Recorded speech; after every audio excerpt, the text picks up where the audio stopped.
केवल एक ही लैट्राइट के पत्थर से तराशा गया है।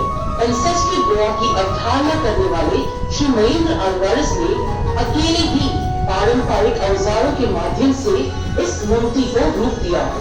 इनके परिश्रम और प्यार से बनी इस मूर्ति को भारत में एक ही लैट्राइट के पत्थर से तराशी गई सबसे लंबी मूर्ति होने की मान्यता मिली है। अब कृपया बाहर चलकर सदियों पहले के गोवा का दृश्य अपनी आंखों से देखें। इस खास तैयार किए गए गांव से जैसे आप आगे बढ़ेंगे, आपको साउंड सिस्टम के माध्यम से जानकारी दी जाएगी। ध्यान से सुने और आपसे अनुरोध की गई जगह की ओर आगे बढ़ेंगे। धन्यवाद। अभी आज तुम खेलेंगे, यहाँ से निकलेंगे, मत करिए।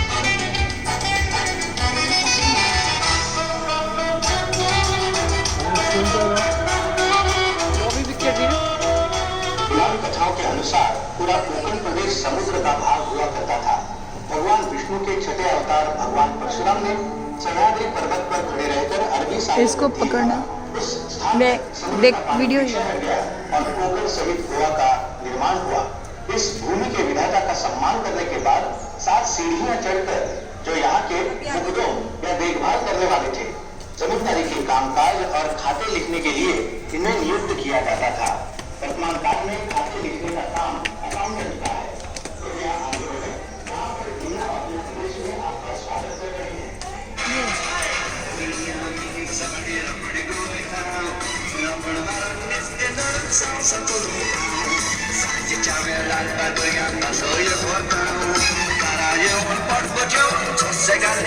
नमस्ते, मैं दामिया हूँ, यहाँ का मछुआरा। पर आप लोग मुझे इस तरह घूर घूर के क्यों देख रहे हैं?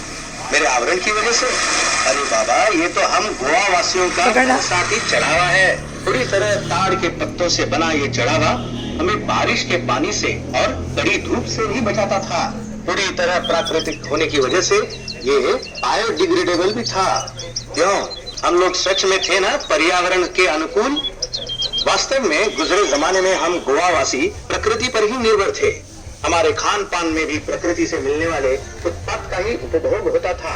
और हमारा सबसे मन भावन है मच्छी। आपकी दाहिनी तरफ थोड़ा आगे 2 मछुआरे जाल लेकर समुद्र की ओर जा रहे हैं। उनके कपड़ों से स्पष्ट पता चलता है कि एक हिंदू है और दूसरा क्रिश्चियन। इन दिनों में हम कास्टी अथवा लाइन क्रॉस पहनते हैं। सुनो, मैं इसके साथ जरा खड़ी हो रही हूँ, पकड़ना ऐसे बस पकड़ना।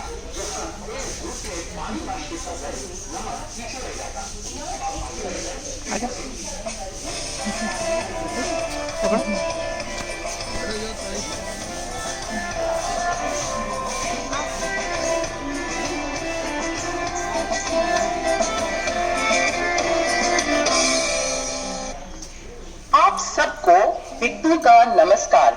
मैं गोवा की मच्छी बेचने वाली हूँ। मैं घर घर जाकर मच्छी बेचती हूँ। मेरे कपड़ों से मुझे आसानी से पहचाना जाता है। विशिष्ट फुले हुए आस्तीन का ब्लाउज और स्पष्ट आकृति की फैली हुई स्कर्ट। ये भाग उस जमाने के कुछ घरों और व्यवसायों को दर्शाएगा जो समुद्र तट के पास होते थे। पीछे देखिए, नारियल छिलने वाले काम पे लगे हैं। इस आसान से उपकरण को कुबड़ा कहते हैं, जिस पर छिलकर नारियल को मंडी में बेचते थे।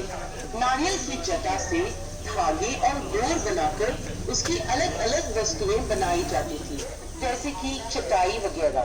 यहाँ अलमारी में कुछ उपकरण और औजार रखे गए हैं जिनका उपयोग नारियल पेड़ से तोड़ने, तार से राफ्टर्स बनाने और बाकी कामों के लिए होता था। थोड़ा आगे एक प्ररूपी मछुआरों की झोपड़ी है जो समुद्र के तट पर होती थी।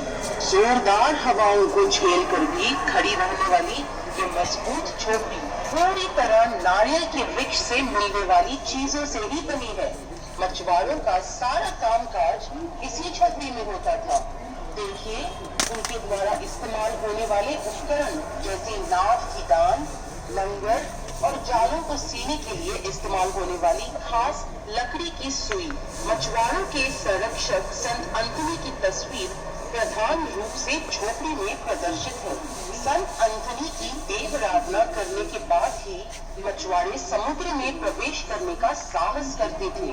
कृपया कुछ सीढ़ियां चढ़ के गांव के अंदरूनी भाग का नजारा देखें, जहाँ किसान और खेतों में काम करने वाले मजदूरों का बसेरा था।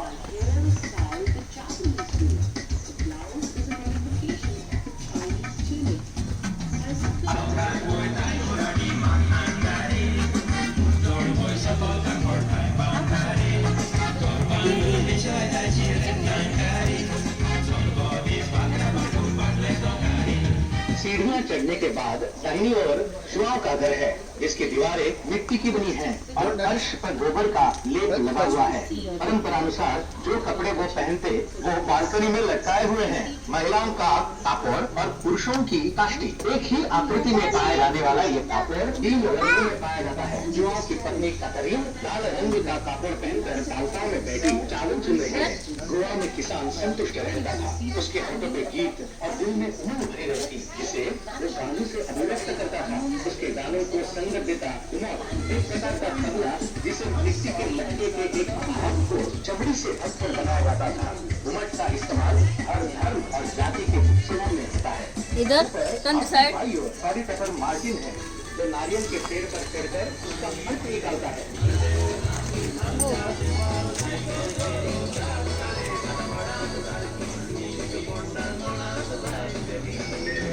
उसके एक हाथ में नारियल के अर्क से भरा हुआ बर्तन और दूसरे में जिससे वो पकड़ना इस नारियल के अर्क से गोवा का अमृत पीनी आपके पीछे वो आएगा फिर आप वो ऊपर है। खोदने के सारे उपकरण, चलो ठीक।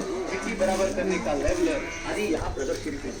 हर गाय या बैल के गले में